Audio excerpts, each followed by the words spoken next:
Dakilang Diyos amang makapangyarihan sa lahat. Kami lubos nagpapasalamat sa umagang ito, Panginoon Lord Jesus. Dinadalangin ko, Panginoon Lord God, ang lahat ng mga misyonary, bishop o pastor, ano pa man Lord God, ang kaugnayan sa spiritual, Panginoon. Dinadalangin ko sila, Panginoon, na patuloy niyo silang kalooban ng kalakasan, kalusugan, Panginoon Lord God, na magkaroon ng tamang katuruan sa bawat ministry or simbahan, Panginoon Lord God. I pray, Lord God, sa lahat ng mga missionary, pastor, bishop, Lord God, sa lahat ng mga ginagamit mo, Panginoon, upang ihayag ang iyong mga salita, Panginoon Lord God, sa bawat sulok ng bansang Pilipinas na ito, Lord God.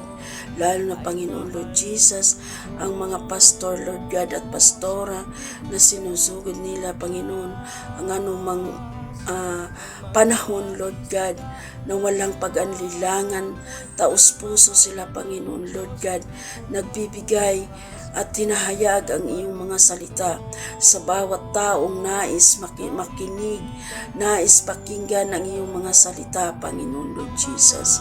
Lalo na, Lord God, sa ministry, Panginoon Lord Jesus, na handang tumulong, Panginoon, upang maraming madalang mga kaluluwang buhay sa iyong paanan at maglilingkod, Panginoon Lord Jesus.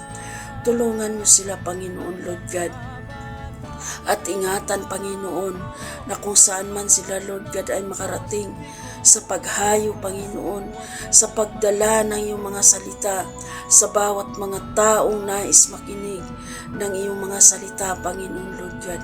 Tulungan niyo sila, Panginoon, at ingatan niyo sila, Panginoon, na sila, O Diyos, ay patuloy na magkaroon ng encouragement, Panginoon Lord God, upang, Panginoon, ang lahat ng mga tao, Lord God, ay magbalik loob sa iyong paanan, Panginoon Lord Jesus.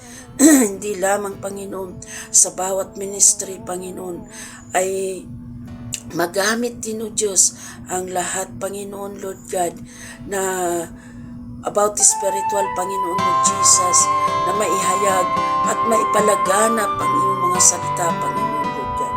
Lord, maraming salamat sa buhay ng mga bishop, kaparian, Panginoon Lord Jesus, all the world, Panginoon, ang lahat ng mga missionary, Panginoon Lord God, maging dito sa bansang Pilipinas, Panginoon, patuloy niyo silang pagbabayan, patuloy niyo silang ingatan sa anumang kanilang mga ginagawa about spiritual, sa adlikain, Panginoon Lord God, na maipalaganap ang iyong mga salita sa lahat at sa buong mundo, Panginoon Lord Jesus. Ama, maraming salamat sa umaga nito, sa oras na ito, Panginoon.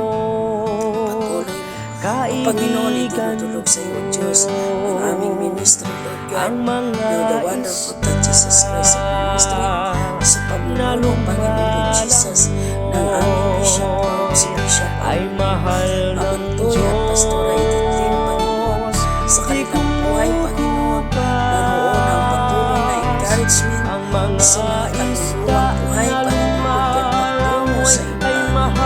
Ingatan mo sila, Panginoon, at pagbabayan mo sila, Diyos, sa lahat ng oras, minuto, segundo ng kanilang buhay. Patuloy mo, Lord God, ipagkaloob ang lahat ng kanilang pangangailangan, lalo na, Lord God, sa pang-araw-araw nilang buhay at pang-araw-araw nilang nakakalaman. Iyaman mo sa mga papasalamat sa umaga nito, sa magandang panahon at oras, Lord, sa araw ng Miyerkules, Lord.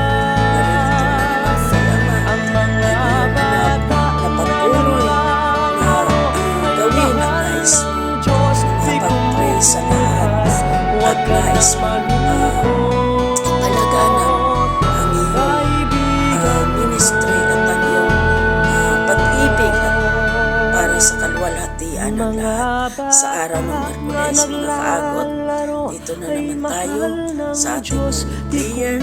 Salamat sa umagang ito. Patuloy kayo, Panginoon, kumilos at kumalaw sa buhay ng mga taong nais na sumunod ayon sa iyong kalooban. Muli, maraming salamat sa mga makikinig ng aking video at makapanood ng aking video.